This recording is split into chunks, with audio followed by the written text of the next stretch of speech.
लाला साहब शेर की तरह दबाव बना रहे हैं कि आज ही साइन कर दो, कल तक यह दाम नहीं रहेगा। जमीन तो काफी है अर्जुन भाई, 4 पैसे कम बताकर भाव बता रहा है और उसकी गाड़ी में बिठाकर आज ही रजिस्ट्री करवाने ले जाने का इरादा बना रहा है। अर्जुन की जमीन जो सालों से परिवार की कमाई थी, अब लाला का नजरिया बनना चाहती है। अर्जुन के हाथ हल्के हैं और दिमाग में एक ही सवाल घूम रहा है कि अगर आज नहीं बेचा तो कल कोई और खरीदार आएगा भी या नहीं। लाला उसकी झिझक पढ़कर जल्दबाजी करवा रहा है और हर मिनट के साथ दाम की सांसत बजती जा रही है। अर्जुन के हाथ कांपने लगे थे और वह कुछ नहीं बोल पा रहा था। मेज पर पड़े पुराने कागज जमीन की असली कीमत चुपचाप बता रहे थे, मानो उन्हें यह सब बर्दाश्त नहीं हो रहा हो। लाला चला जाता है और अर्जुन अकेला रहकर उसी के साथ घूमता है। रात भर सोचता है कि अगर यह ऑफर छोड़ा तो क्या जमीन खाली पड़ी रहेगी और बाजार में और कोई नहीं मिलेगा। उसने लाला से ताना जरूर खाया है, लेकिन दाम का फैसला क्या हो। अर्जुन को डर है कि यही एक इकलौता बहता हुआ मौका है और अगर उसने ना कह दिया तो जमीन उसके पास ही पड़ी रहेगी। कभी सोचता है कि कम दाम पर बेच देना ही बेहतर है, क्योंकि इंतजार और भी बड़ा नुकसान है। दिल खुलता नहीं और दिमाग दो तरफ खींचा जाता है और लाला का फोन हर घंटे बार बार बजकर तल कर देता है। अर्जुन को मां के वो दिन याद आते हैं जब उन्होंने कहा था कि पिता की कमाई की जमीन सस्ती नहीं बिकनी चाहिए। वो बात सीने में आग बनकर जल रही थी, पर कोई रास्ता नहीं दिख रहा था। अगले दिन अर्जुन काका के पास जाता है और पूरा वाकया बताता है। काका चाय का घूंट लेते हैं और एकदम शांति से बोलते हैं कि बेटा, जो जा सकता है वही जीतता है। मतलब तुम्हारे पास चलकर जाने की ताकत होनी चाहिए, जिसे हम बैठना कहते हैं। यानी अगर लाला का ऑफर भी न हो तो तुम्हारे पास दूसरा प्लान है कि जमीन नहीं बेचनी, थोड़ा इंतजार करना या किसी और से बात करना। जब तक यह विकल्प तुम्हारे पास है, तुम कभी कम दाम पर छापे नहीं खाओगे। अर्जुन को पहली बार समझ आता है कि डर की वजह से उसकी आंखें बंद हो गई थीं और काका ने उस वक्त एक नई रोशनी जला दी है। काका आगे कहते हैं कि जो आदमी दूसरा रास्ता देख लेता है वह दबाव में नहीं झुकता, क्योंकि डरने की जरूरत ही नहीं रहती। यह बात अर्जुन के दिल में उतर गई। काका फिर वही छाया के नीचे सबसे बड़ी बात बताते हैं कि कभी कभी तुम्हें दबाव में फैसला नहीं लेना चाहिए। जब कोई तुम्हें जल्दबाजी करवाए तो सीधा बोल दो कि मुझे सोचकर जवाब देना है, एक दिन का वक्त चाहिए। जल्दी में किया गया फैसला गलती की जड़ बनता है।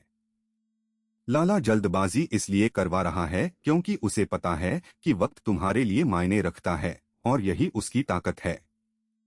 काका बोलते हैं कि जमीन कोई सब्जी नहीं है, आज नहीं तो कल।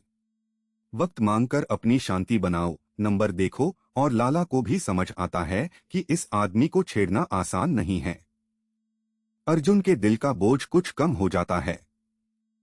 वक्त मांगना कमजोरी नहीं, समझदारी का चिन्ह है और यही बात अर्जुन को अंदर से मजबूत बना रही थी।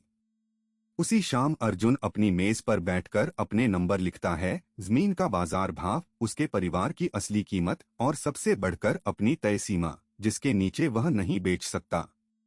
ना हड़बड़ी ना जल्दबाजी, बस सोच समझकर प्लान बनाया जाता है। काका की बातें याद करके अर्जुन अपनी तैयारी अपने सामने रखता है। अब उसे पता है कि वह कितने दाम पर खड़ा है और कब उठकर जाना चाहिए। नंबरों को लिखकर एक असली ताकत बन जाती है, क्योंकि अब अंदाजा नहीं, पक्का हिसाब है। उसके दिमाग में काफी हद तक रोशनी है और कल के लिए दिल में हौसला भर गया है। कागज पर सफाई से लिखे वो आंकड़े उसे ऐसा लगे जैसे उसकी पूरी जिंदगी का जवाब हो। रात को सोने से पहले उसने बार बार यही पढ़ा और हर बार उसका मन हल्का होता गया। अगले दिन अर्जुन लाला से मिलने जाता है, उसके चेहरे पर एक शांति भरी मुस्कान। लाला फिर वही जल्दबाजी करता है कि साइन करो आज, लेकिन अर्जुन शांति से बोलता है कि यह दाम बाजार से काफी कम है और मुझे यह मंजूर नहीं है। लाला गुस्सा करता है कि तुम्हें और कोई नहीं मिलेगा, लेकिन अर्जुन अपनी तय सीमा को थामता है और सीधा खड़ा हो जाता है। लाला देख लेता है कि अर्जुन जा सकता है और असल में वही डर उस पर छा जाता है। थोड़ी देर के बाद वह अपनी आवाज बदलकर थोड़ा सा दाम बढ़ा देता है क्योंकि उसे जमीन चाहिए। अर्जुन की शांति ही उसकी जीत बनकर रह गई है। ना चीख ना गुस्सा, बस टिकी हुई नजर और पक्का फैसला। यही देखकर लाला समझ गया कि दबाव नहीं चलेगा। जब अर्जुन दरवाजे की ओर बढ़ा तो लाला ने झट से उसे पुकार लिया। अर्जुन की नींद तभी खुली जब लालटेनें भी जाग रही थीं। सुबह आते ही जितेन भाई ने आवाज दी, अर्जुन तुम्हारे फिगर गलत हैं, बड़ा नुकसान हुआ है। अर्जुन के हाथ थर-थर कांप गए। बॉस ने बुलाया है। दिल धूप में सूखी पत्ती जैसा। पहली सोच आई कि कैसे बचूं, क्या बहाना बनाऊं, कौन सा बकरा बना दूं। लेकिन दिमाग के अंदर काका की आवाज गूंजी, बेटा डरपोक वह नहीं जो गलती करता है, डरपोक वह है जो मानने से डरता है। अर्जुन की सांस रुकी। कांपते कदम रखने से पहले उसने जरा रुककर अपने हाथ जोड़े, कुछ पल आंखें बंद करके सांस स्थिर की और सोचा तो मन बदल गया। अब उसे समझ आ गया था कि यह वक्त भागने का नहीं, बल्कि इसी गलती की बात को साहस के साथ मानकर सामने रखने का है।